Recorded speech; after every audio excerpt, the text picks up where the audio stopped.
Welcome back to Half the Battle. I'm your host, as always, Daniel Levy, your co-host, Shaq. We're going to be talking UFC 255 and Deiveson Figueiredo versus Alex Perez. And Shaq is going down this Saturday night in Las Vegas, Nevada. The flyweight title is on the line, and it's nice to have a violent champion in Deiveson Figueiredo who's out here finishing these fights in emphatic fashion. But I'll tell you what, he's got a serious challenge ahead of him in Alex Perez. Yeah, man, I've been a big fan of both these guys for a long time. I remember when both of them, were making their come-ups. I remember seeing Deiveson Figueiredo, remember back in jungle fights, knocking out my boy Dennis Fontes, and I think we knew right then and there a star one day, man. And now he's the champ, knocked out Benavidez, submitted him. I know we remember that war with Pantoja a year or so ago, and Perez, man, this guy, ever since that layoff he had, man, he came in and he's handling business. We've seen how he handled Jussier Formiga's last fight and Espinoza the fight before that. So we know the kid's super talented. The first Contender Series alum to be in a title fight, if I'm not mistaken. Is that right? So it's a big fight, man. And the flyweight division is so fun now. I remember back when that champ that we had for that guy in ONE FC. No, I'm just kidding. Demetrius, one of the all-time greats. But man, things kind of got stale, and that's not Demetrius's fault. It's just hey, be you. Do you, and that's what do what he wants to do. He's one of the greatest of all time. But now that he's in ONE FC, man, it's just wide open. You got Figueiredo, like you said, one of the more violent champions, and then you got these young kids like on the undercard, like Moreno and Raw Dog Royval and Askar Askarov, man. So I love this division now.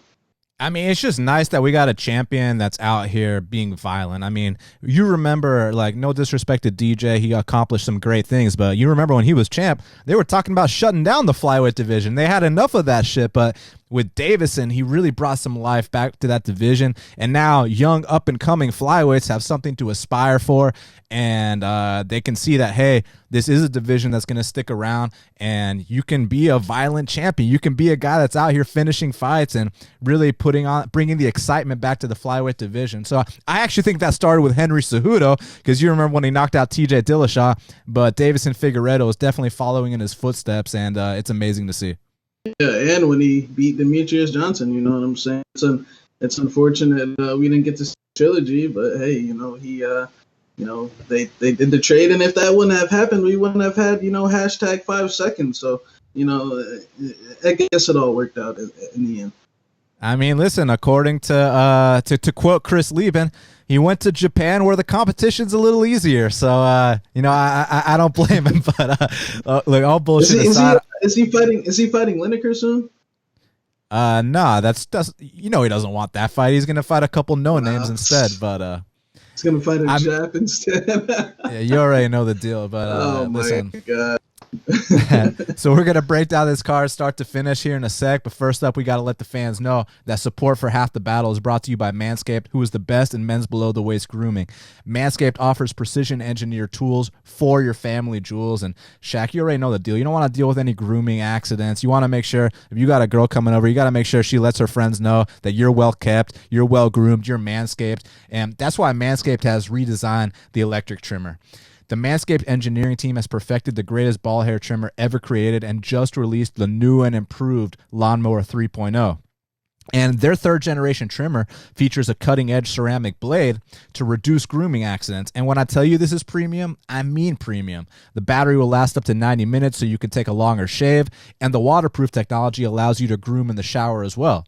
And one of the coolest features is the LED light, which illuminates grooming areas for a closer and more precise trimming. They've also upgraded the 7,000 RPM motor with quiet stroke technology. And let's not forget about the charging stand.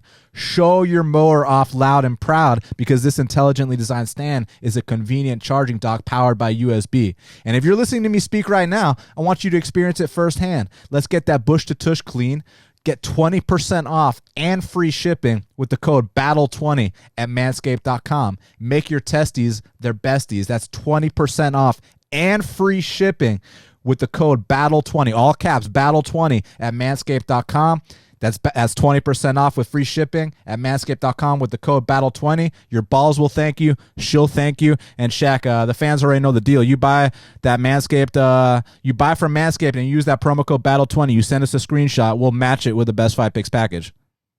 Man, I couldn't have said it better myself. I mean, these are top-notch products, man. I notice the difference every single day. Can't say a bad thing about it, and I think all of their products, man, are useful, man. Like they all help. So get those Manscaped products.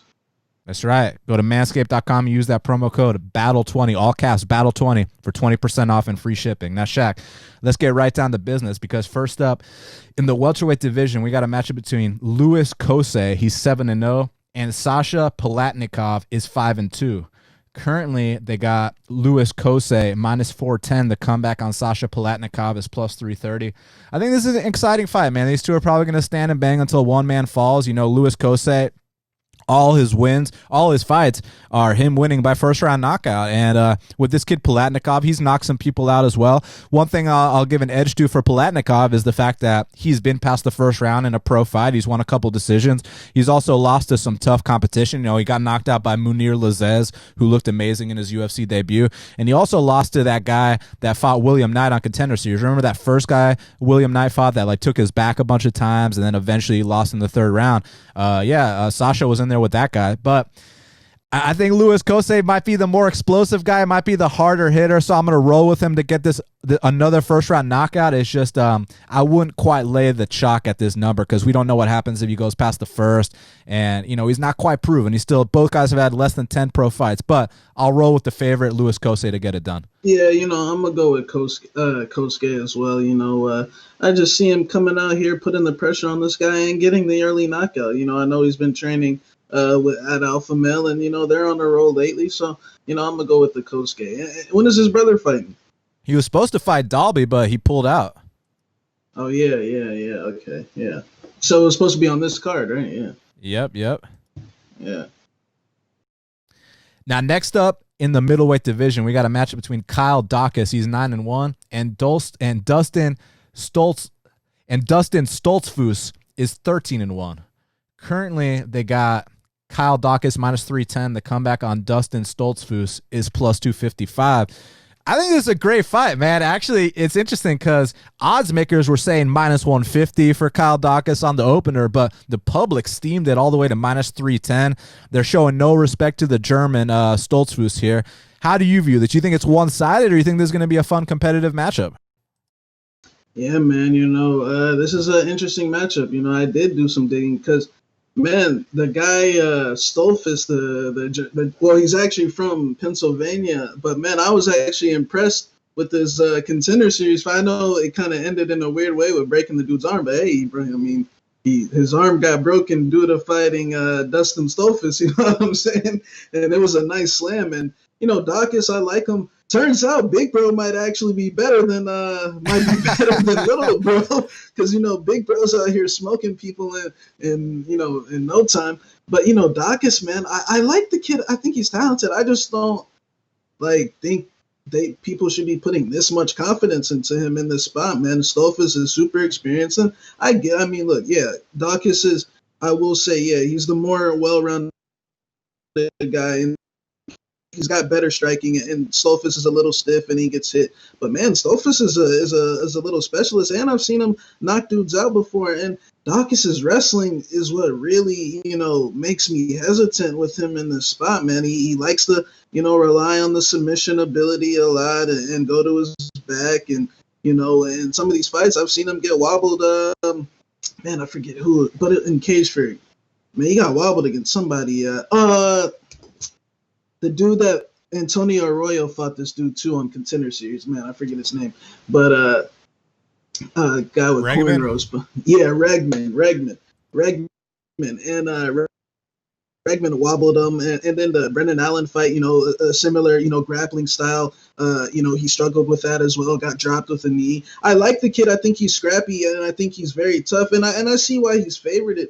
But man, Stoltzfus is underrated to me, and I feel like he's got very good wrestling, and I feel like he's just maybe that experience in Europe on that German scene kind of, maybe has him a little bit more mature mentally, if you can kind of catch my drift, if this becomes like a deep waters type fight. But look, Daukaus is talented, but man, from a betting perspective, Stoltzfus are pass for me, man. I think he's underrated in this spot. Both from Philly. I know the Daukaus bros are super hyped up right now, but man, I'm gonna take Stoltzfus, man, in the upset. Yeah, listen, I kind of lean Daukaus, but I lean him like minus 150, minus 160. I think minus 310 is getting a little bit out of hand. I was also impressed with Stoltzfus on Contender Series and his regional tape. The guy's very well rounded.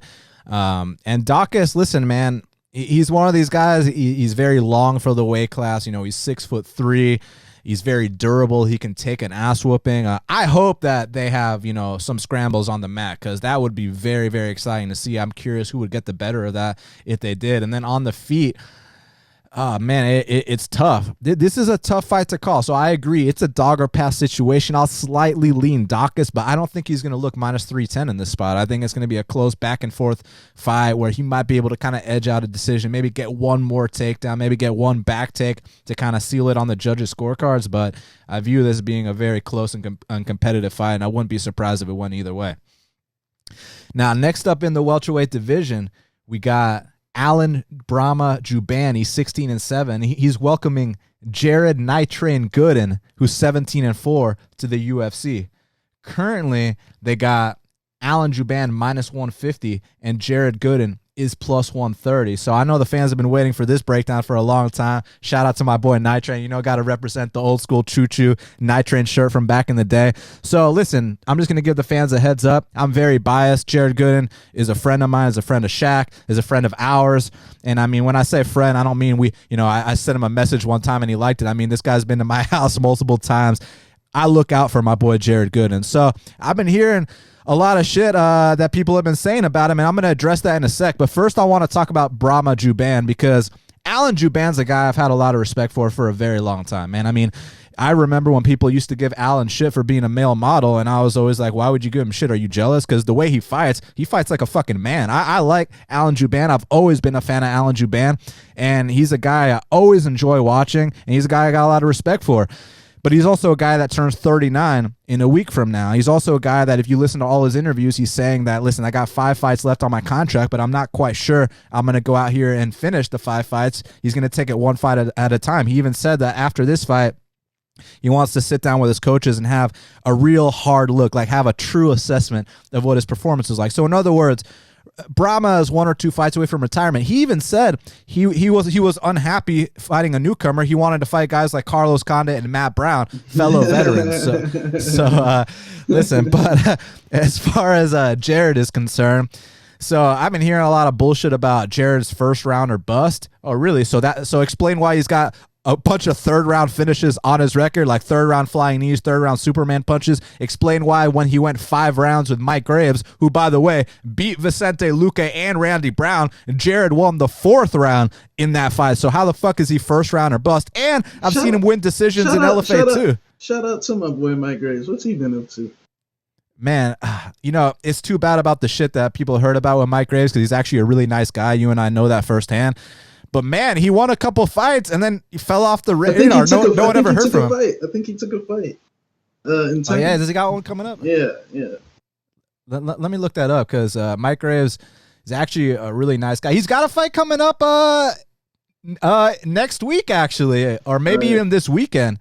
Okay, so he's fighting a 20-6 guy. So good to see Mike Graves back in there. But anyways, the other thing people criticize Jared for is the Bruno Oliveira fight, which, look, it was a brutal finish. We're not going to debate that, but how come no one mentions the fact that, like, look, everyone says, oh, Bruno Oliveira, the guy that just lost on Contender Series. How come no one mentions the fact that he lost on Contender Series at 205, Shaq? At 205 pounds. Jared's a welterweight. Jared had no business in there with Bruno Oliveira. And not only that, when Jared got the call to fight Bruno Oliveira, he was told, hey, it's this 36-year-old Brazilian coming off a layoff. This is a tune-up fight. This is some random bump. So Jared's like, all right, yeah, sure, whatever. He didn't know that it was this 6'5" guy with an 81-inch reach, this Johnny Walker-looking dude. So it was what it was. He had no business in there. And after that fight, because you remember, Jared would come over to the crib and be like, talking about how, dude, I can't be stopped. I can't be knocked out. I'm invincible. I know Shaq remembers all that shit. So that was actually a blessing in disguise because that humbled him. Now he's taking shit more seriously. Now he knows 170 is his proper weight class. He's taking the diet serious, and now he's on a win streak. And then the other thing people criticize him for, they bring up this fight that he had against a guy with a 3-13 record. So he already had 15 wins up until that point, but you're going to bring up the 3-13 guy, which is like, do you know why he took that fight? He took that fight because Mick Maynard said, if you get on a 2-fight win streak and finish 2 fights against any opponents, you're in the UFC. So he's like, okay, let me just go finish this bum real quick and I'm in. So people just don't know what the fuck they're talking about. But as far as this matchup is concerned with Alan Jouban, listen, Alan's a very talented southpaw striker. He's a well-rounded guy. He's experienced. And, if Jared plays around like he used to back in the day, there's a chance that Alan could catch him with a head kick. But Jared's been taking shit seriously since that Bruno fight. He's got a different kind of mindset now. He's got a different kind of confidence. And you already know about his forward pressure he's had his entire career and his volume. When you look at a guy with that physique, you think he's going to come out here throwing big hooks and big bombs, but he actually works behind his jab. He's got a nice volume style. He's got good pressure, good leg kicks. He can mix in takedowns as well. He's a brown belt in jiu-jitsu.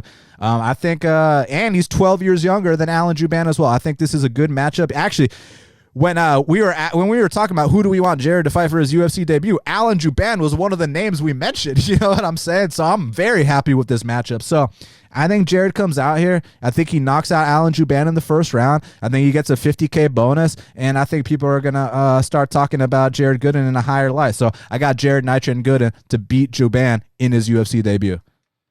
Yeah, man, I'm super excited for this fight, man.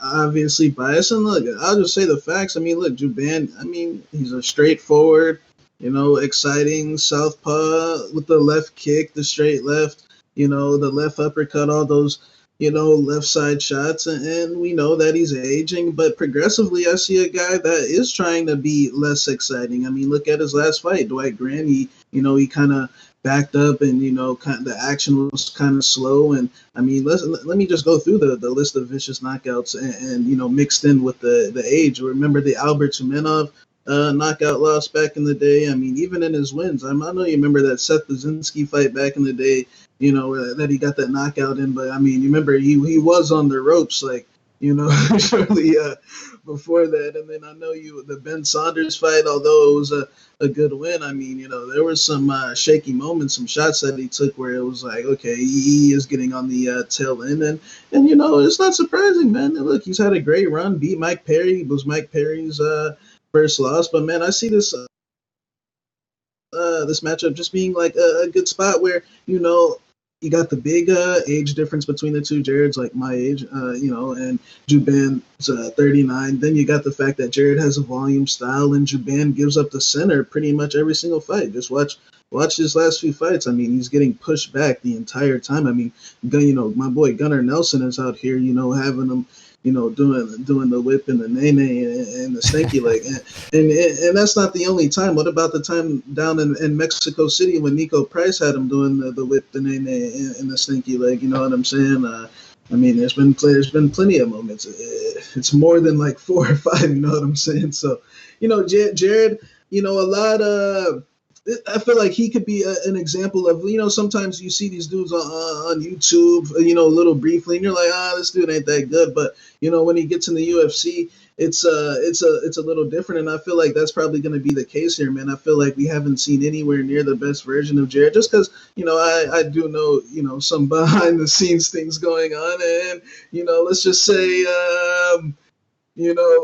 we had sometimes Jared hasn't always been fully, doing the right thing. So, and he's, had the 17-4 record. He's kind of been able to get away with it. But the talent and the heart and the will is there, and it's a perfect spot, man. The volume in the late round is going to be a big difference. And I feel like we haven't seen the best version. We have seen the best version of Alan Jouban. His chin is diminishing. in my opinion, I mean, I saw him in the hotel. You remember in Atlanta, during fight week. I mean, let's just be honest. Between you and me, did that look like a dude that wanted to fight? Then, you know what I'm saying? And then he, put on that stinker of a fight. I mean, the crowd was booing the entire time I was there. But no. Jouban's got a nice southpaw style, and yeah, he is the better striker in the early ons. But I feel like the longer this fight goes, when it gets into the second and third rounds, I feel like that forward pressure of Gooden is going to eventually get to him. He'll counter something and get Alan to wobble like he's done several times. Before the Bruno Oliveira fight, bro, we know what was going on. I mean, it was chaos, and and the 3-13 guy, we know what was going on before that too, man. In this fight, I know for facts that everything was done the right way. So, I think he's gonna come out here and get the win. And another thing, because people talk about how he's a bit hittable, because sometimes he does like to play around in there. He hired a boxing coach for this fight, so that's a step in the right direction. So I'm hoping to see a little tightened up boxing. I got a feeling all of Gwinnett County is going to be saying choo choo on Saturday night. Choo choo, motherfucker. Let's go, Night Train. Now, next up, also in the welterweight division, we got a matchup between Nicolas Dalby, he's 18-4, and Daniel Rodriguez is 13-1. Currently, they got Daniel Rodriguez minus 310. The comeback on Nicolas Dalby is plus 255. So, listen, Rodriguez has proven to be a good prospect in the welterweight division, man. Beat Tim Means his first time out, goes out there against a newcomer and Gabe Green, puts up a serious striking output, and then overcomes a knockdown against Dwight Grant, who's one of the hardest hitters at 170, and comes back to knock him out. So I've been very impressed. Listen, Dalby is no slouch, man. Dalby's a guy that has a win over Zaleski in Brazil. Shaq has a win over Alex Oliveira with the refs' help, but still has a win over Oliveira, and went to a draw with Darren Till. So it's not like Nicolas Dalby is, some spring chicken. But that being said, Rodriguez is one of the biggest favorites on the card. How do you see this one going down? Yeah, man, Dalby, he's a high-paced fighter. He likes to switch stance. But, the issue with Dalby has always been, the deal is chin. I mean, he's been dropped several times throughout his UFC career.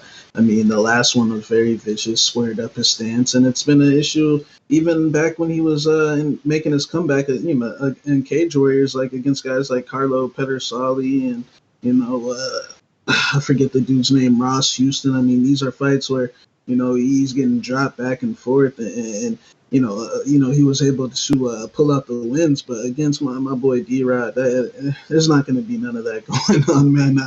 D-Rod, he's just got a nice, solid, underrated boxing attack, man. Stood in the pocket with Tim Means and outboxed him. Eventually got the submission. Like you said, the punch count against Gabe Green was super high, short notice fight there. And then Dwight Grant, man, just the ability to, the second, he survived that. I mean, a lot of dudes would have got stopped there. Carlo Pedersoli was, saying early stoppage when Dwight Grant hit him with that shot. You know what I'm saying? And who else did Dwight Grant knock out? Zombie Hill, those dudes were asleep when Dwight Grant hit him with that shot. But, man, the second D-Rod got back up, man, the way he broke him right after that was just super vicious, man. This guy's got good instincts. He's a real fighter, man. I think that's what kind of is separating him from the pack, from some of these other 170 prospects. Like, he really goes after it, man. He's a little older, too, so he's not like a young, stupid, like kid or anything. Like, he's like 33, 34. So I see him coming in here,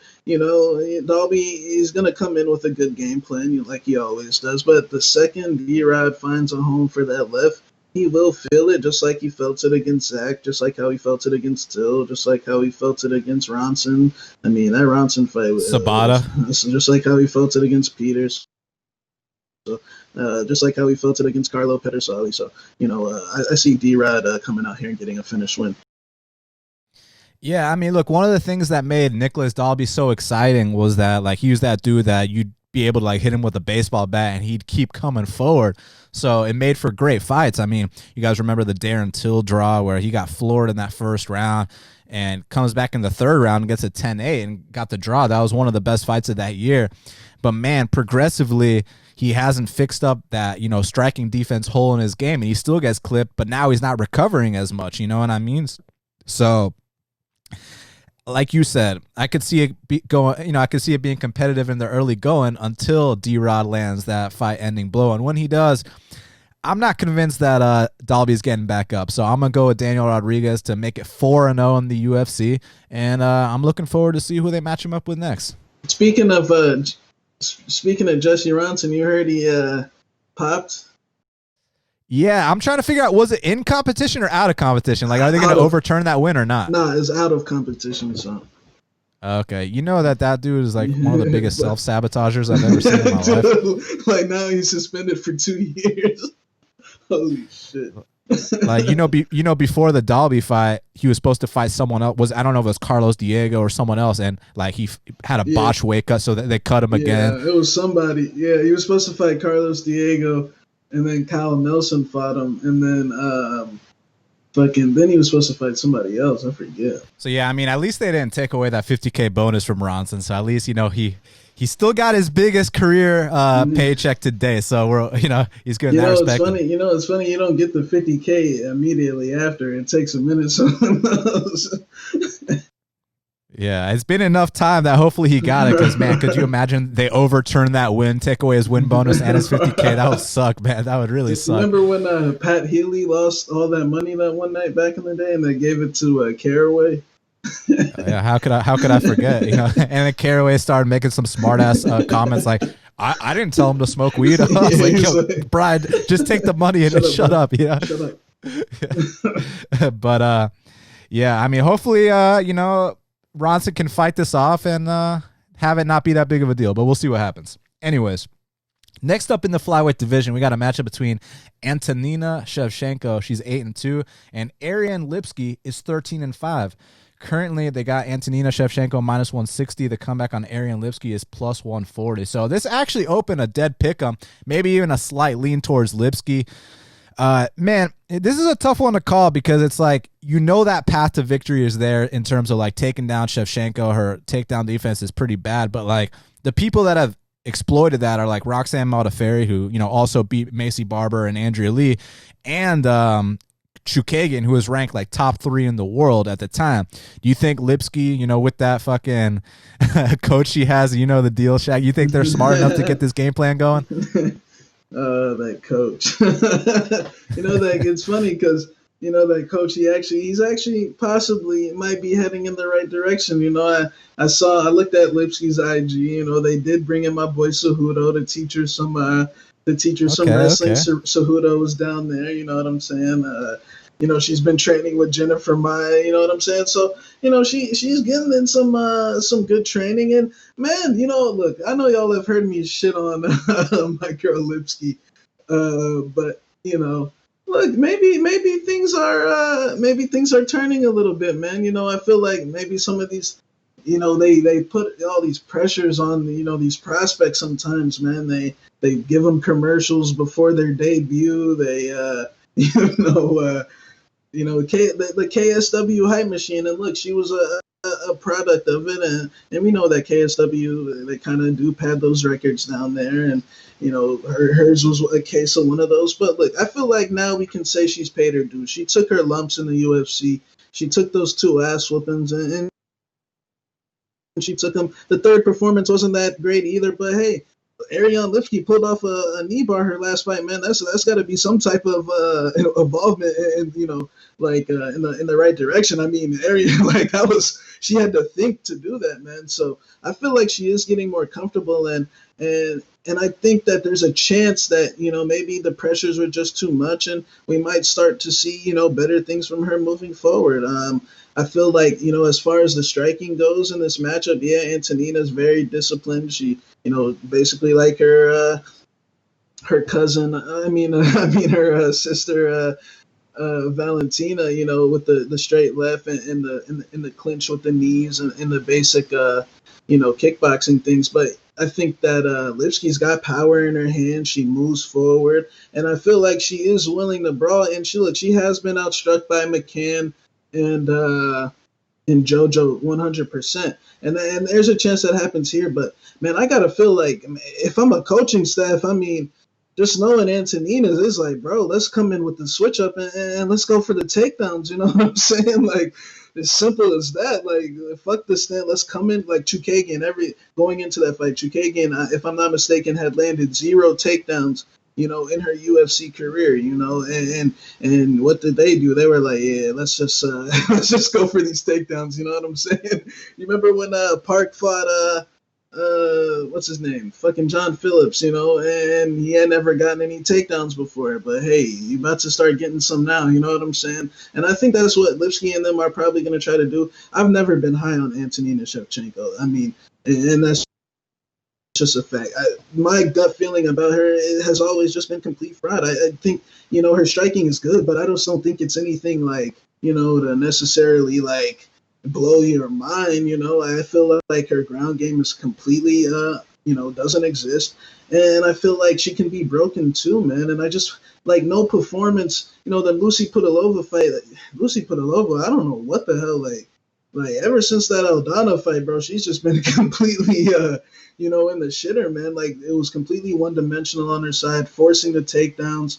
It was honestly embarrassing, and other than that, she beat Jeon Kim, who I feel like Lipski has paid her dues, and I think it should just be a 50-50 fight. I don't feel like Antonina should have any edge over her, in any, like, in terms of, like, a value thing. Like, I just feel like it should be a pick'em, and also I'm going to go with the dog. I am actually going to pick my girl, Queen of Violence, Lipski, to come in here and get this upset. I've never been sold with Antonina Shevchenko, and I just feel like it's where her sister being so good, it's like one of those things where it's kind of tough for her to live up to. But, she's got to set the tone for little sis. But I got a feeling little sis will be okay,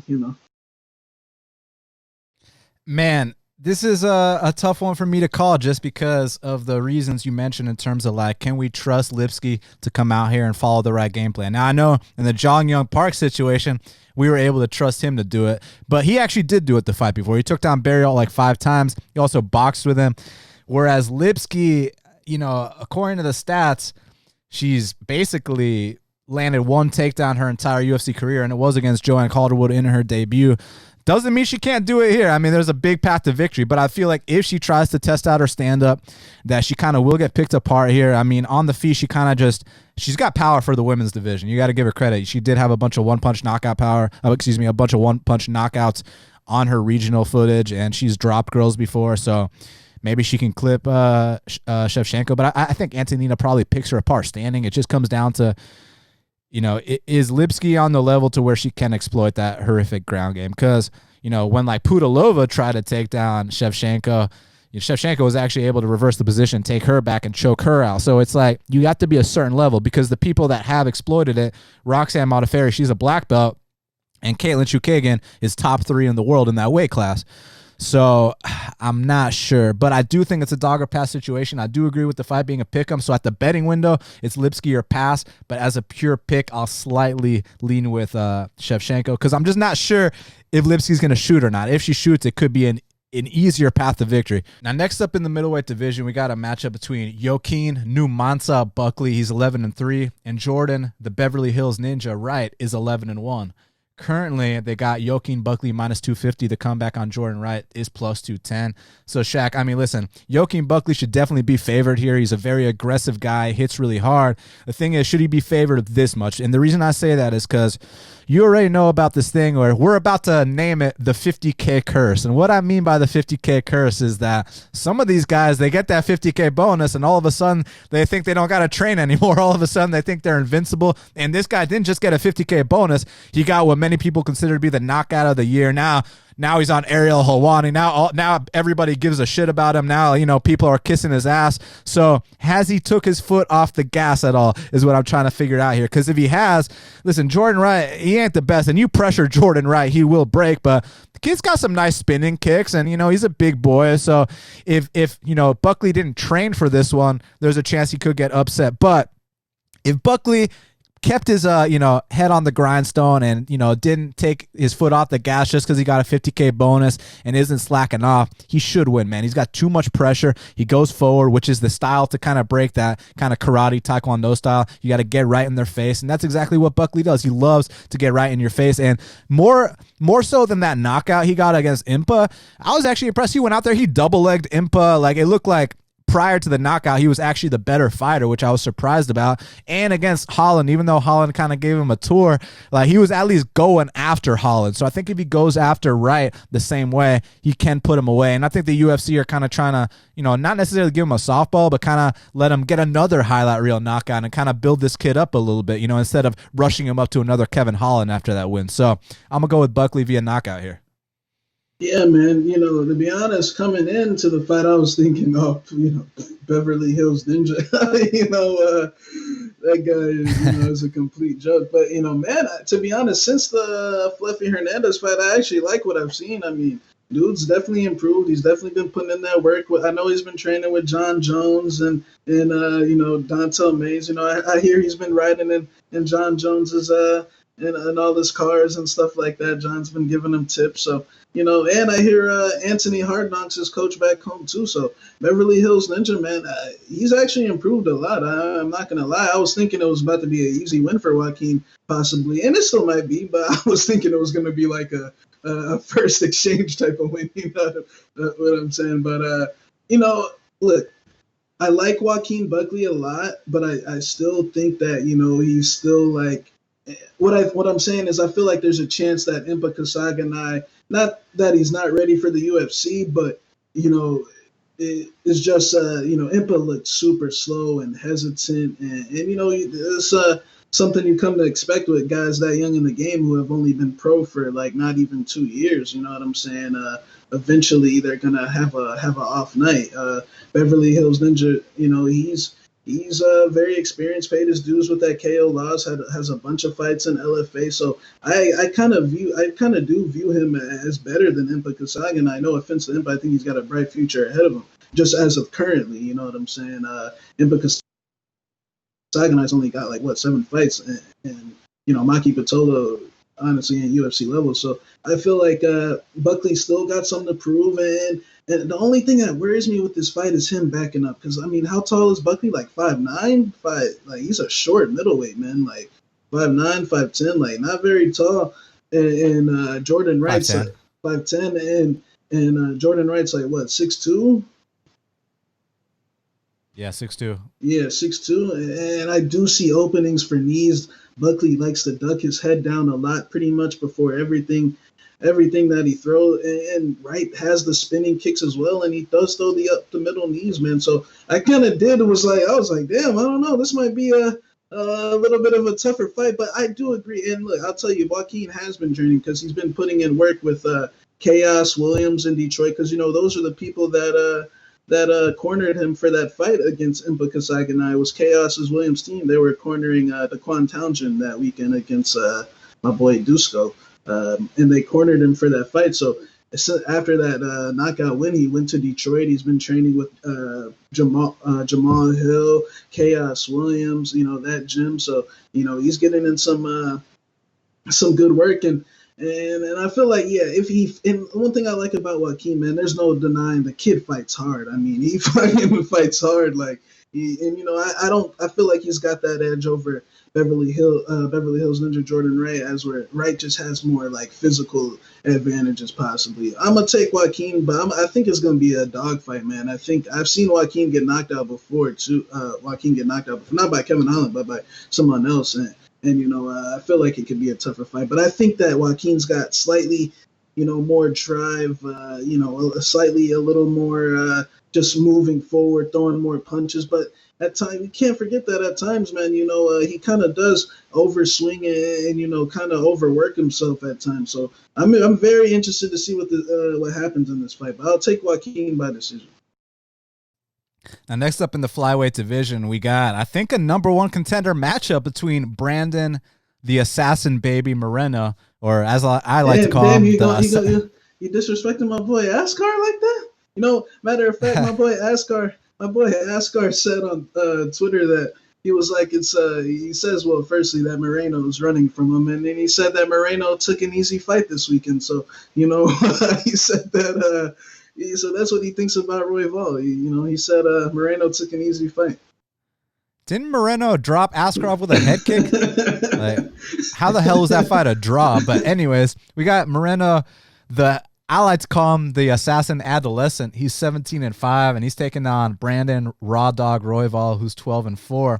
And currently, they got Brandon Moreno -190. The comeback on Royval's +165. So, my thoughts going into this fight were different than my thoughts after I watched some tape, and I'm curious to see which thoughts were correct because it's two different scenarios. The first thought, I mean, pre-tape, I was like, I like Royval, but, this is too big of a step up. He's about to get the vet lesson, and, there's a good chance that, Brandon kind of gives him a tour of that octagon, goes out there, solidifies his title shot and all that because he has looked amazing since he came back.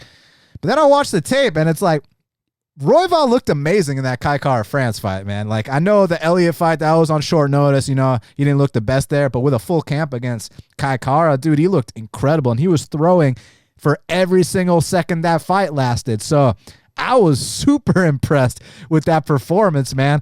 And it's just a matter of, is this too big of a step up or not? But, I mean, when you perform the way this kid does, that's why he's in the position he's in. So this could possibly be a letdown spot for Moreno, who he just beat Formiga. Usually when you beat Formiga, you get the next title shot. You know how this shit works, man. And that wasn't the case. Now Moreno's got to take a step down. So I'm curious, if he's taking it as serious. I'm sure he is. He's a Mexican warrior. He's taking it serious. But, man, this could so be a letdown spot. So it's either going to be that Moreno kind of vet lesson, or it's going to be, a letdown here, and, Royval might catch him with something. Man, this is so tough for me to call because, like, what I thought going into tape is so different than what I thought after tape. And I kind of feel like, okay, the boxing and the wrestling favors Moreno, but the Muay Thai and the Jiu-Jitsu favors Royval. So I see it being a close fight. So in a close fight, I'll side with the dog. I'll take Royval for the third straight time in a row to get another upset. I took him against Elliott. I took him against France. I wasn't going to take him here, but I think I'm going to. So I'm going to go with Royval to upset Moreno, and we'll see what he does next. Man, Brandon Moreno has been on quite the run since he's been back after getting cut. And I think Brandon Moreno, the difference in him is just that he's a lot more mature, in his second stint than he was in his first stint. I think he got too comfortable, like what Dana said about Ephraim back in the day. He was the Mexican poster boy, and the kid, the stinker of a fight against Sergio. Or like, you remember when Brandon was out there acting like he was Kelvin doing this shit? I was like, Brandon. I mean, I had a bet on Sergio, so I didn't mind, but it wasn't the best performance. And then, he was kind of pulling out of fights here and there, and then the Pantoja ass whooping, which was very vicious. Both of them. Yeah, the last one was fucking, brutal. But yeah, so then he bounced back, went to LFA, and it's funny because I heard my boy Roy. Look, I've been following this kid Roy. I've been telling you about Royval for a minute now, at least before he was in the UFC. I mean, I've always been a fan of this kid, and I always said, like, man, if this kid could clean up some stuff, especially that wrestling and that boxing defense a little bit.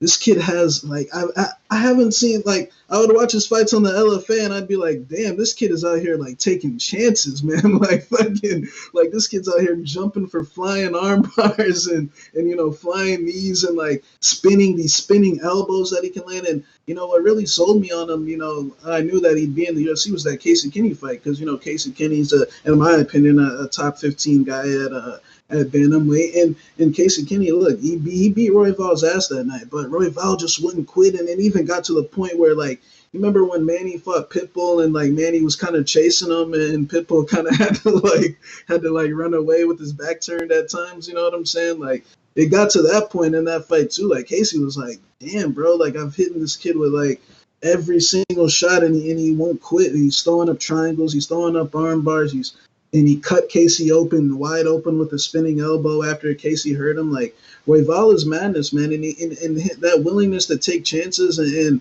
not be afraid of bad spots, and now he's a black belt in jiu-jitsu, so he's throwing up them triangles and them arm bars up at a rate that is like, man, this kid never stops. And honestly, I didn't think he'd have success like this. Like, I thought, maybe he'll run into, somebody that will hold him down. And maybe Moreno is that guy to hold him down and point wrestle him, which is, kind of the way he's lost in the past, like against Casey Kenny and other guys. But, man, I really like the potential. Like, and another thing we can mention, Royval was working at, like, a juvenile prison, bro, getting, like, 4 hours of sleep.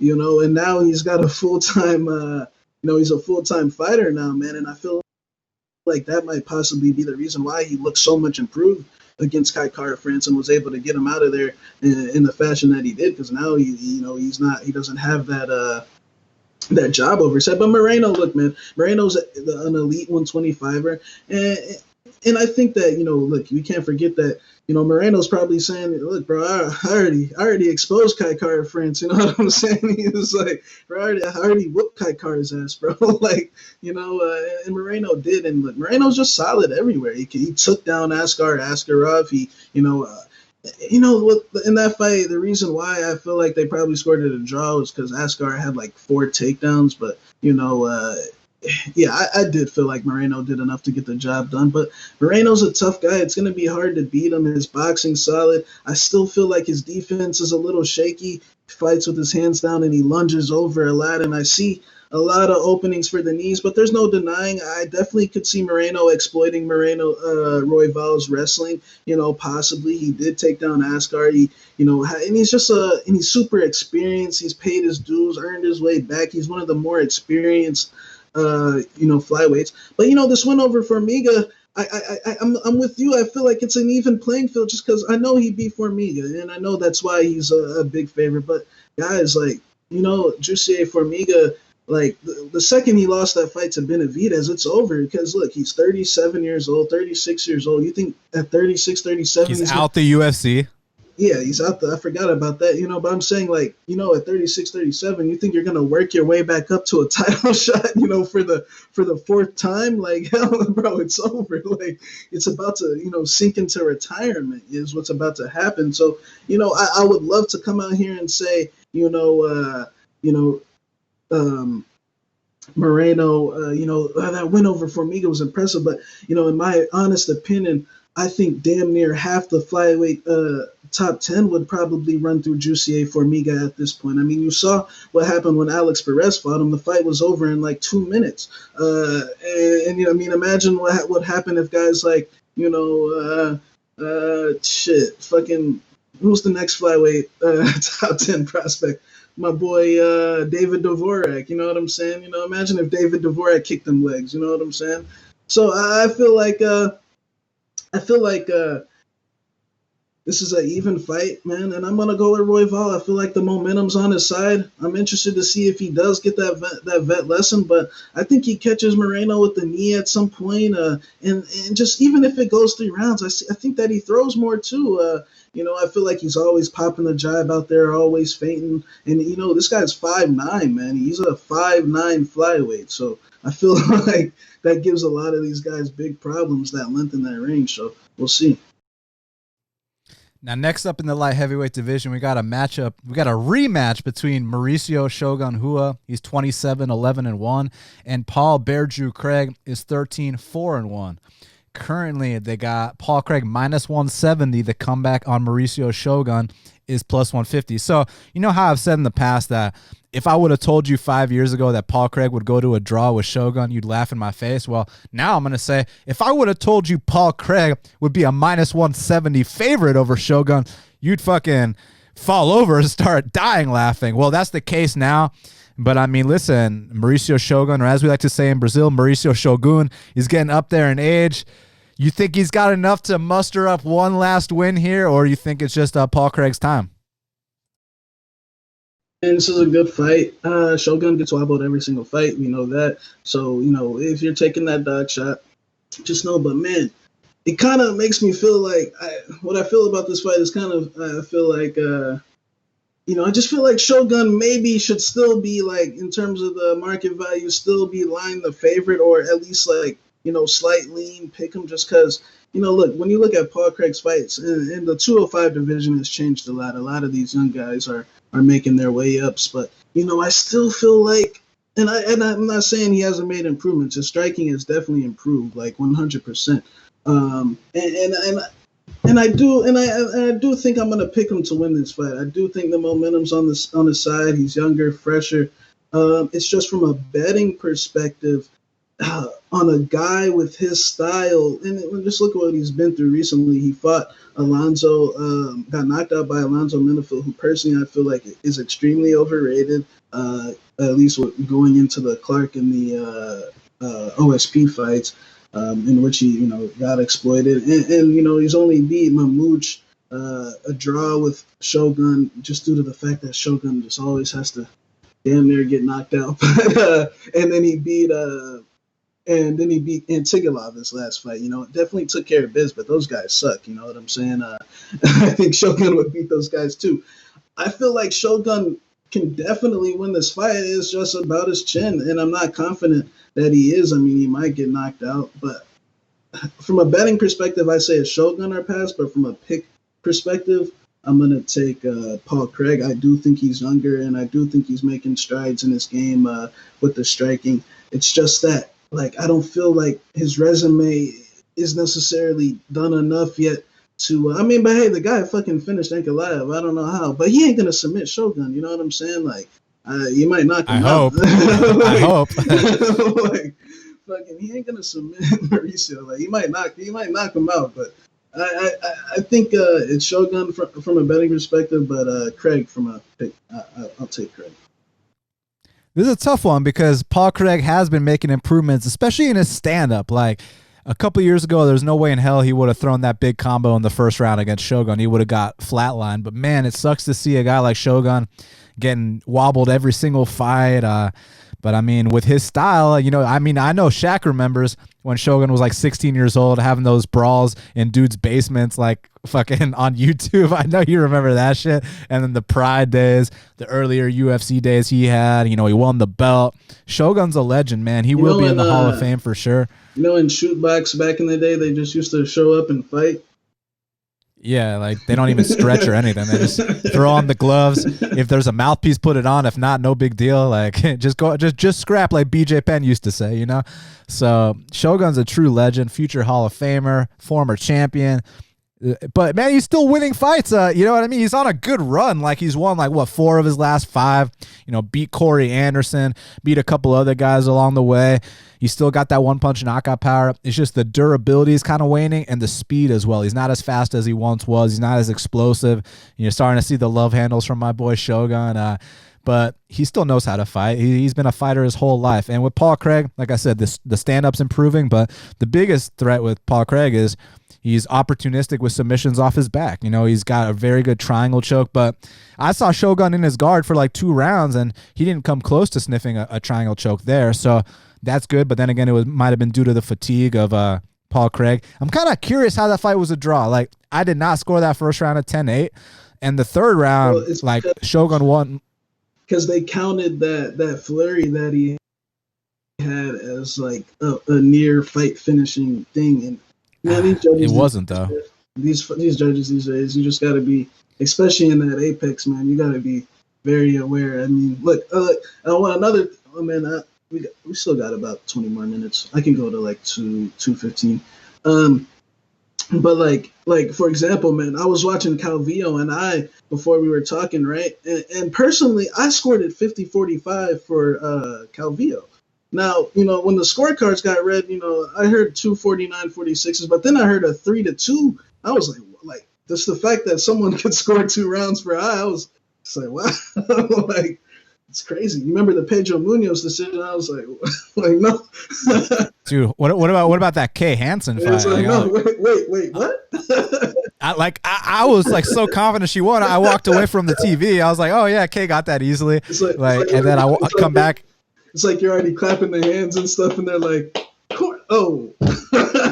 and I come back and Corey's doing the interview. I was like, wait, they interviewed the loser too? And then it says winner by decision. I was like, wait, are you serious right now? So, man, these judges, you'd think it's been getting better. It's been getting worse. And for example, now they have use of instant replay. Then you saw Goddard call that submission with the JP Bias fight where the guy didn't tap, the guy didn't go to sleep. He doesn't even check replay. They have no accountability, no responsibility, no nothing. It's insane. But bro, did you see the Gravely and the Freitas scorecards?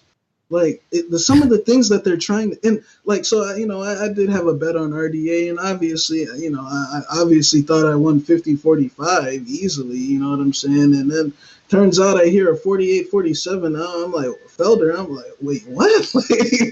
Like they're out here trying to purposely, fuck people over, you know what I'm saying? Shit's insane. But man, as far as this fight's concerned, I think that if Shogun doesn't get knocked out with something in the early going, that he's got the more power standing, that he can mix in the takedowns. He's just got to avoid getting finished. If this goes to scorecards, I see Shogun winning the fight. I'm going to pick him to win outright. And I think at the betting window, it is a dog or pass situation. I'm not going to disrespect the legend. I'm going to go with Mauricio Shogun Hua to knock out Paul Craig this time. Now, next up, in the flyweight division, we got a matchup between Katlyn Chookagian, she's 14-4, and Cynthia Calvillo is 9-1. Currently, they got Cynthia Calvillo minus 265. The comeback on Katlyn Chookagian is plus 225. So, man, I like Cynthia Calvillo a lot. I felt like this weight class that she moved up to is the right weight class for her. I mean, she's always been super tough, and she's mean as well. Like, when she gets on top of these girls, she's either finishing with a sub or she's got vicious ground and pound, like in that Marina Rodriguez fight. But she can take it, too. I mean, you saw what she took against Marina to come back and win that third round. But now that she moved up a weight class, I mean, she goes out there against Jessica Eye. She didn't just beat her on the mat. She beat her standing, too. Her striking is getting a lot better. And with Katlyn Chookagian, listen, I respect her game, the tennis sounds, running around and making sounds, especially with no crowd there. The judges love that shit. But, man, she mentioned before her last fight that, she's looking to get out the game, to have a baby, to do the whole bit. When they start talking retirement, that's when you go the opposite side. And then she gets stopped in the first round, with a body shot. Not saying she's going to get stopped in the first round here. She might, but I just think that Cynthia's a lot hungrier. I think Cynthia's got a point to prove. We've already seen Katlyn in there with Valentina. It's time for some new blood in the division. I'm going to go with Cynthia Calvillo to get this one done. Yeah, man, I feel like Chookagian was running her mouth big time before that last fight. And she went out there and kind of made a fool of herself. I feel like, she was mentioning that baby talk. And Calvillo, yeah, she looked real good. And Calvillo's always been a dog, man. I always respected Calvillo. Yeah, sometimes her fights can be a little, because, look, she's not athletically speaking, yeah, she isn't the fastest or the strongest or anything like that. But, man, when it comes down to that fight IQ and that, grit, man, that's what she's got. She's only lost one fight to Esparza, and Carla kind of does hand out a lot of first L's, so there's no shame in that. And ever since then, man, this girl's been on a roll. I feel like she might come out here and not only beat Chookagian, but might whip her ass, man. Chookagian gives up the takedowns from time to time, and when Cynthia gets on top of these girls, man, it's a different ball game. I know Chookagian's a John Danaher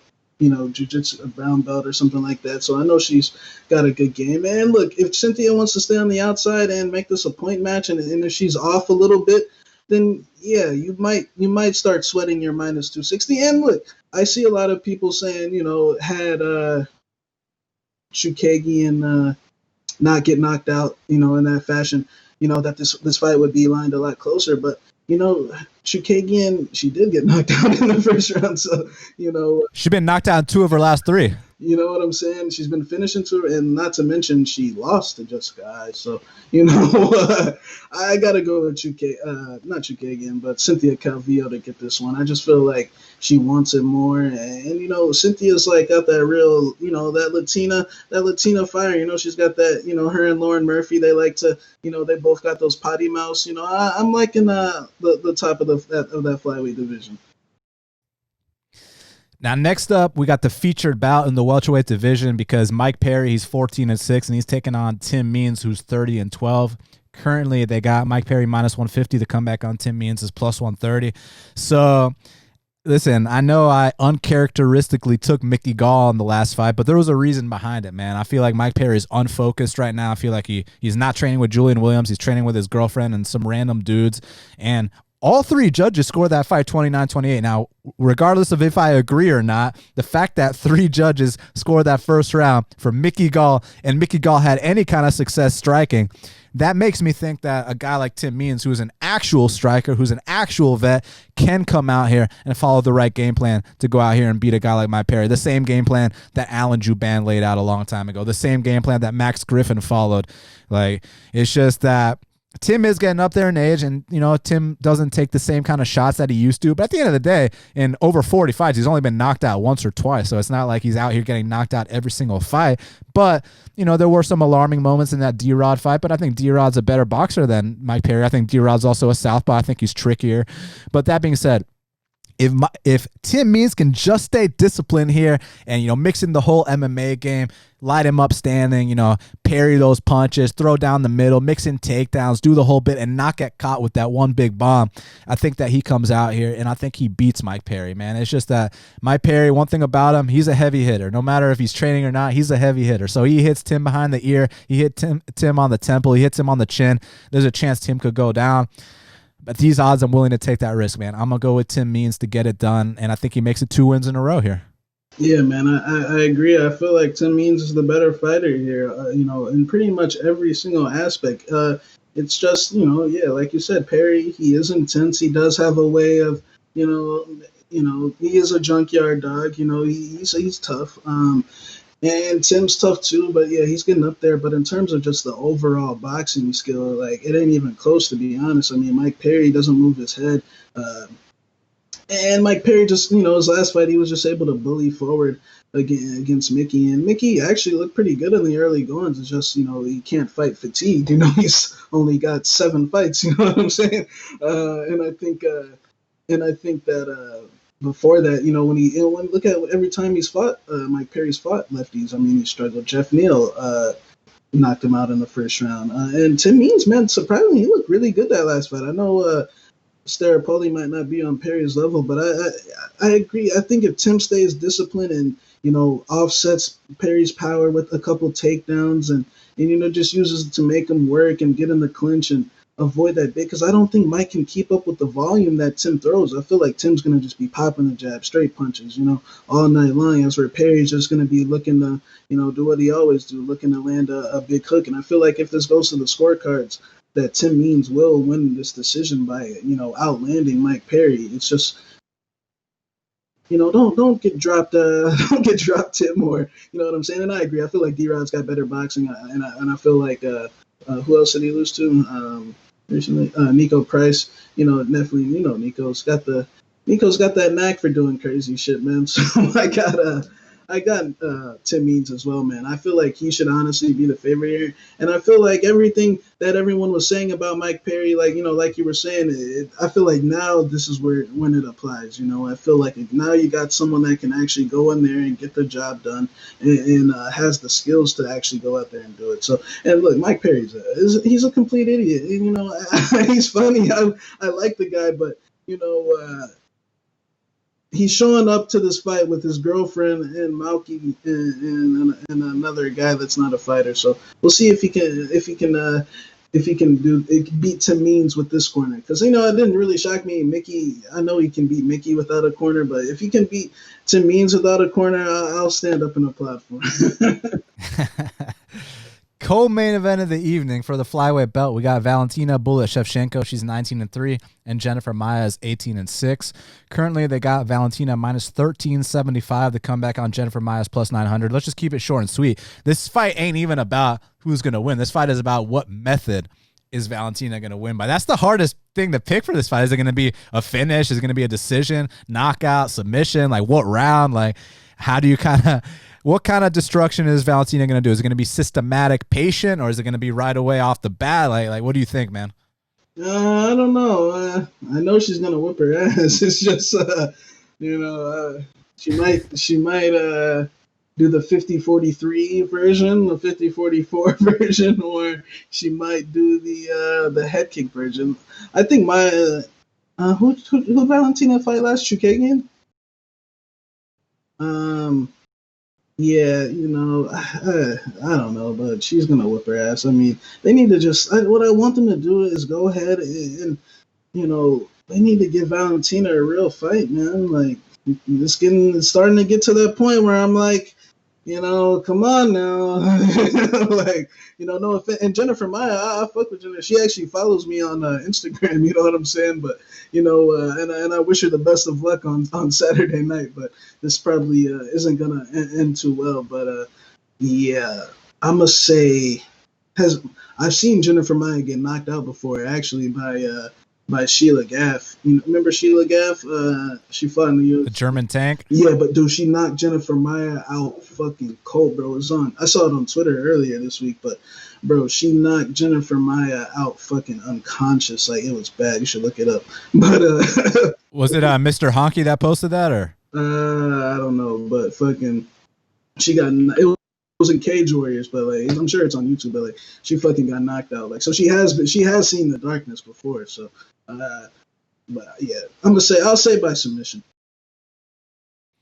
Yeah, I mean, look, she got the title shot based off beating Joanne Calderwood in the first round by submission, which, like, Marina Moroz did a million years ago. Jessica Andrade already did it. Like, congratulations. If you haven't figured out how to do Lauren that. Lauren Murphy was like, oh, my God, a black belt tapped out a blue belt.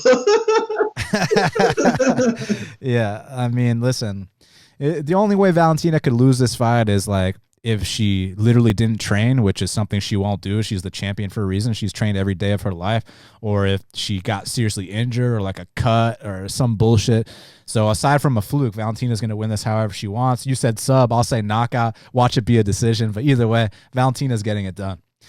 Main event of the evening for the flyweight belt. We got the champion, Deiveson Figueiredo, Davey God of War. He's 19-1. And Alex Perez is 24-5. Currently, they got Deiveson Figueiredo minus 300. The comeback on Alex Perez is plus 250. So I'm hearing all this narrative about how if Alex can just avoid this finish, he's going to win the decision. And like, do people forget that Deiveson won 30-27 on all three cards against Pantoja or something? Like, people act like he's this first round or finish or bust guy, and that's such disrespect. You know, they say that, people are still saying, I've seen so many times this week, that Jared Brooks beat him. Like, oh my God. Like, what?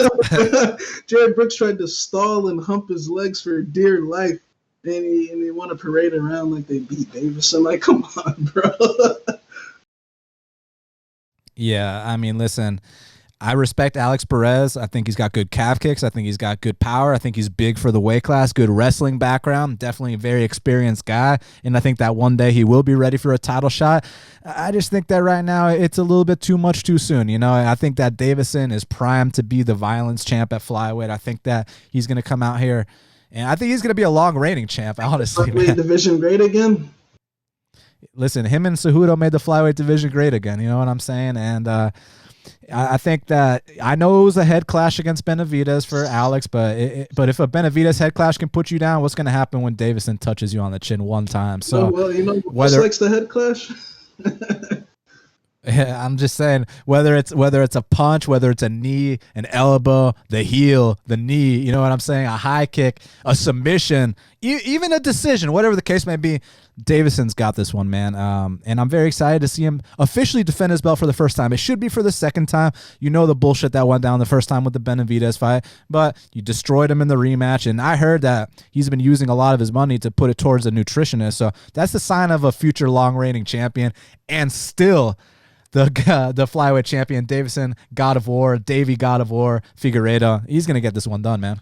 Yeah, 100%, man. We've been hyping, my boy Deus up for a while, and it's for a reason. The guy's killer instinct is second to none in that division. The only time that he's lost, it was to a guy that's no longer in the company, Formiga, but you got to hear the backstory. I've heard it from Waleed Ishmael's mouth.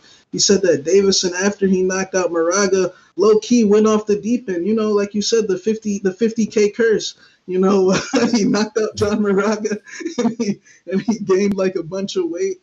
And then I think he blew all his money partying. And then he took the Formiga fight super heavy, injured, and, laid an egg. And then after that, the rest is history. He went on this crazy run. And I feel like he's always been the guy destined to be the champion. And I like Perez. I like Perez. I've been hyping Perez up for a long. I actually bet him to beat Benavidez. Unfortunately, he got the head clash and he, wasn't able to continue. But, I feel like the kid's got talent. And yeah, Deiveson fights with his hands down. There's a chance Perez could clip him. But man, Perez is chinny, man. And I like Perez. But I truly believe that if Deiveson clips him around anywhere near that skull area, that chin, I really feel like the kid's going to be doing ice skates, man. Even in that Shorty Torres fight, you can kind of see signs of it. Now, I know he knocked Shorty Torres the fuck out in the very first round. But there's signs where I could see his chin being exposed. But other than that, the dude's got a solid game. He trains with Marlon Vera.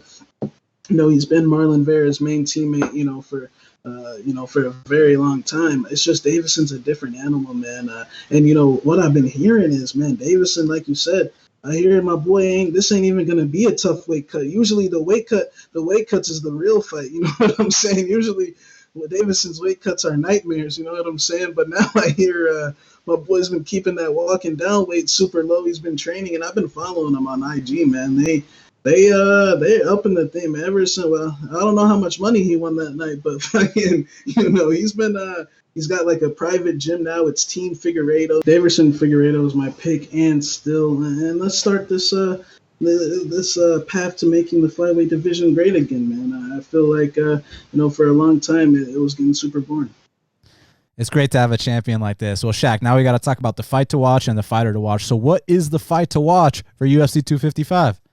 Yeah, my fight to watch, man, is going to be Brandon Royval versus Brandon Moreno, the battle of the Brandons, so possibly a number one contender fight in the flyweight division. Man, this fight's going to possibly be madness. It's the prelim main event leading right into the pay-per-view. I know a lot of people are shitting on the UFC for that, but this is the fight they're using so people buy the pay-per-view. You know what I'm saying? They're expecting these two to come out here and throw down, and man, both of these guys have evolved a lot, so that's my fight to watch. I'm super interested to see what happens. Yeah, look, for me, my fight to watch is the featured bout between Tim Means and Mike Perry. I mean, when's the last time either of those two had a boring fight? They're literally going to go out there, stand and trade, possibly till one man falls, or maybe Tim Means can mix in some takedowns, show off that well-rounded MMA skill set. But either way, there's going to be some serious exchanges in that fight. There's going to be some real heat. So for that reason, Perry versus Means is my fight to watch. Shaq, who is your fighter to watch for UFC 255? Yeah, my fighter to watch is going to be, I'm going to say my fighter to watch is going to be Tim Means, man. I feel like Tim Means is always like under the radar, been like one of the fan favorites, but he is getting on that tail end of his career, and I want to see Tim Means, have a couple of, a classic win or two, before he goes out of retirement, man. Tim's been through a lot in his life, and we're going to see him fight for a few amount of times, and what better way to knock out Mike Perry? I mean, like, everyone wants to see Mike Perry get knocked out, so Tim Means is my fighter to watch. For me, you already know who my fighter to watch is. It's Jared Nitrain Gooden. Listen, this kid's been paying his dues for a long time. He's got about as much experience as you can get outside the UFC before making that debut. He's finally taking things seriously, and he's only 26 years old. He's just a kid, so I think we're going to see big improvements from him every single time, and he's a guy that shines when the lights are brightest, so I think he's going to have a great debut against Alan Jouban on Saturday night. So for that reason, Jared Nitrain Gooden is my fighter to watch. Well, Shaq, we did it. It's going down this Saturday night in Las Vegas, Nevada. They can follow you at MMA Genius 05. They can follow me at Best Fight Picks. They can get our plays at bestfightpicks.com. Make sure you'll go to manscaped.com and use that promo code BATTLE20, all caps BATTLE20 for 20% off and free shipping. Send me a screenshot that you use that code BATTLE20 and I'll hook you up with a matching Best Fight Picks package. Subscribe to Half the Battle on iTunes, SoundCloud, YouTube, Stitcher, Spotify, all the places where we are available. We truly appreciate all your support. We'll be back next week for the next card. And until the next time, let's cash these bets.